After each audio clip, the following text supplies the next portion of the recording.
Hi.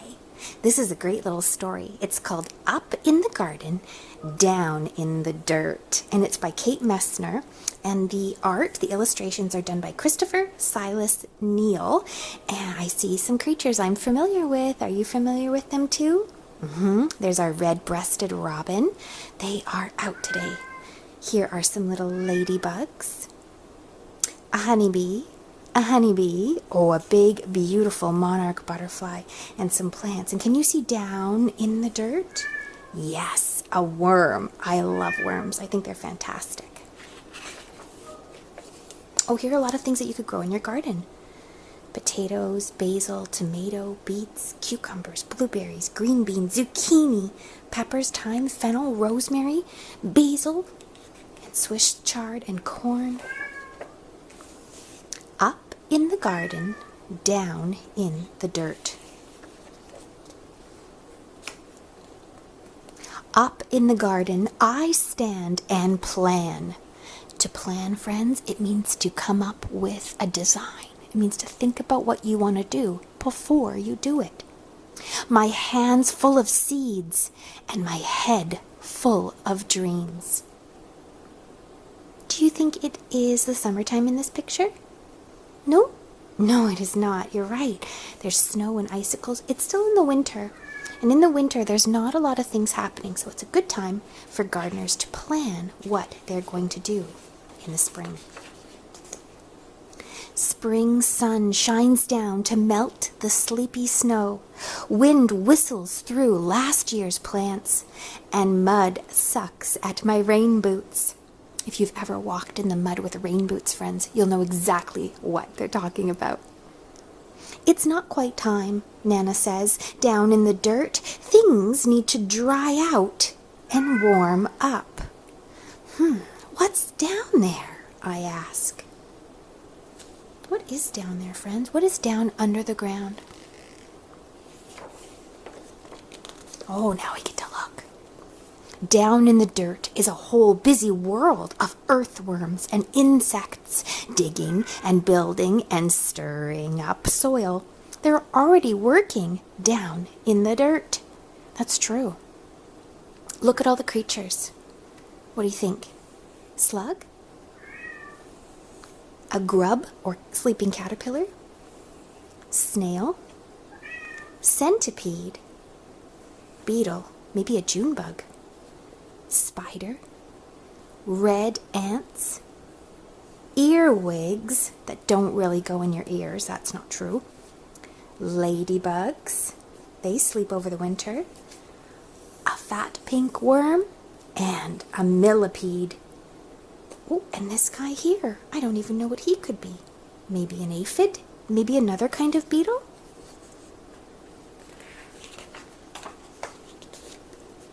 Up in the garden, we snap brittle sticks, scoop rustly armfuls, and wheel away weeds for the chickens. While they squabble and scratch, we spread compost over the soil.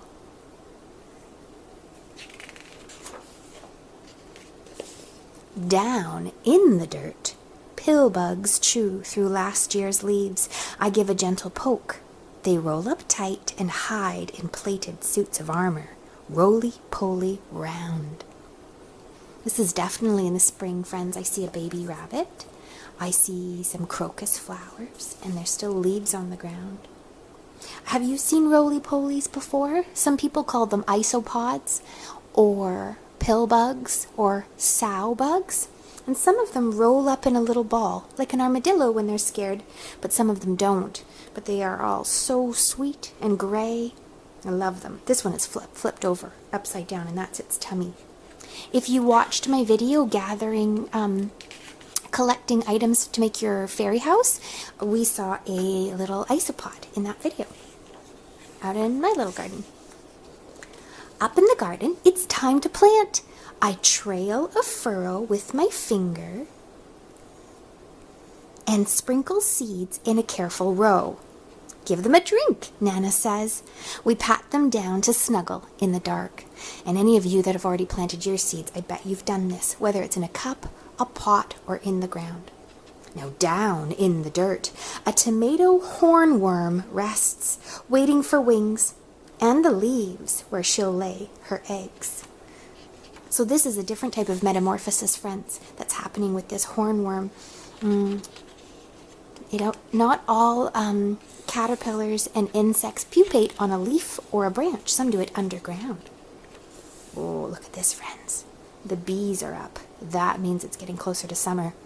Up in the garden, carrot plants sprout, pea blossoms bloom, wasps are on the prowl, and honeybees visit legs loaded with pollen. If you're lucky enough to find a bee that they look like a little red, orange, yellow, or white puff on the side of their back legs, it's actually pollen that they're collecting. Honeybees in particular are very tidy about collecting pollen. I weed and wilt in sun so strong, even Nana looks for shade. Down in the dirt, earthworms tunnel deep. I'm jealous of their cool, damp, dark. Good thing to drink water, friends, when you're outside in the summer sun. I see dandelions and those little blue butterflies. Those look like the butterflies I saw. Oh, up in the garden, rain shower. Nana turns the hose on me. Eee! Oh, that is so fun. I know some of you are making rainbows too with the hose, spraying it up in the sky and letting the drops catch the light. I hide behind the cucumber vines, but their leaves can't save me. I shiver and laugh, drenched in Nana's rain.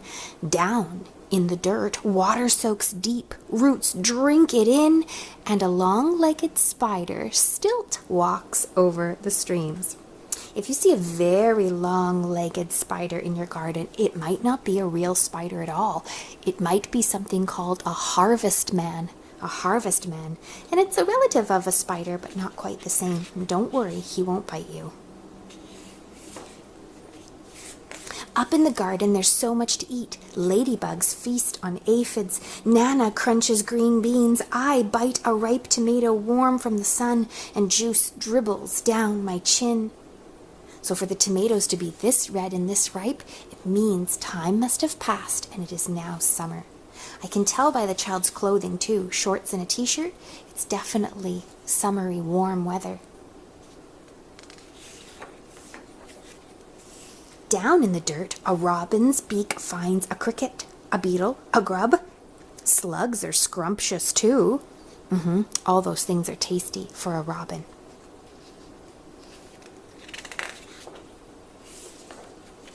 Up in the garden, we pick cukes and zucchini, harvesting into the dark.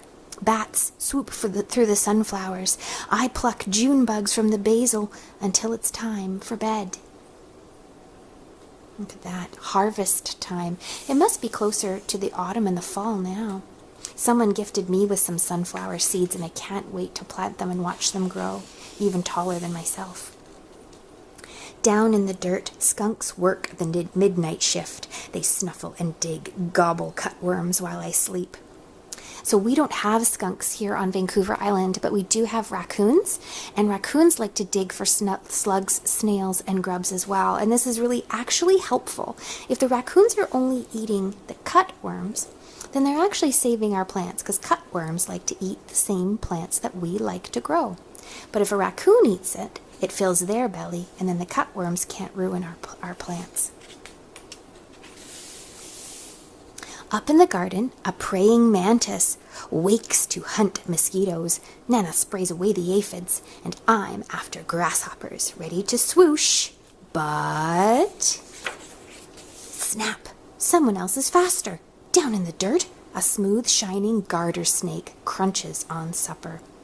Friends, that's why there's so many insects in the world. There's so many bugs because so many different animals eat them. Snakes, birds, amphibians, all kinds. Up in the garden, the wind grows cool. Pumpkins blush orange and sunflowers blow to September. Nana ties them together to build a house for reading. Oh, that is so magical. I'd love to have an archway, a tent made for me out of living things like sunflowers and vines. Definitely getting close to the autumn now, friends. September. Down in the dirt, an orb weaver spins her web. Strand by silken strand, she'll munch on moths tonight. If you've ever seen the big spiders that live outside our classroom around Halloween, they're called orb weavers. They weave these big, beautiful, perfect webs, and their abdomen, or the backside of the spider, is really big and plump. A lot of people find them scary, but I don't. I'm not a moth, so I'm not afraid of a spider. They don't want to eat me. Up in the garden, colored leaves litter the squash vines, and we know the cold is coming. Hurry, hurry, and harvest! There's enough for neighbors, too. Down in the dirt, frantic ants gather what we leave behind. They're storing food for cooler days ahead. The ants do that. They have an amazing network down under the earth, and they stash food away, it's true, and they have special rooms for all the things they want to save. Rooms for their babies, room for their eggs, rooms for their garbage, and rooms for food they want to eat later. Up in the garden, frost draws lace on leftover leaves where secret egg sacs hang, waiting for the warm to return. We say goodbye and spread the winter blankets. And down in the dirt, beetles burrow. Ants scurry home. Earthworms curl tight in the dark. This is their type of hibernation, friends. We know that some animals, like a bear, might hibernate in a den, and a frog might hibernate deep down in the wet mud of a lake or pond, but many animals crawl down into the earth to hibernate, and some even crawl into grasses and holes in wood, and that's where they sleep away the winter.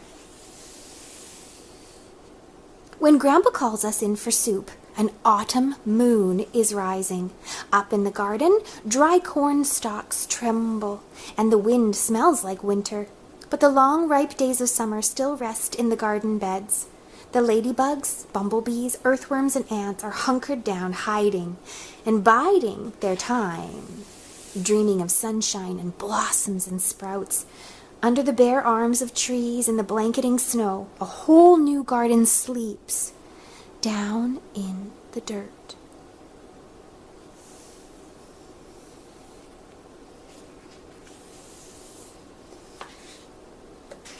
That's a wonderful story, friends. I like this story too because it's a bit of nonfiction.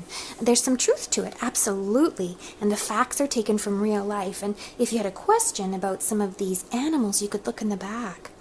So praying mantis was an interesting one. If you've watched Kung Fu Panda, there is a praying mantis character in it. We don't have praying mantises here. We don't have our mantids. We don't have them here on Vancouver Island, but they're a pretty ferocious bug that can eat creatures much larger than itself. Love it. And June bugs. I hope you get a chance to see a June bug one day in your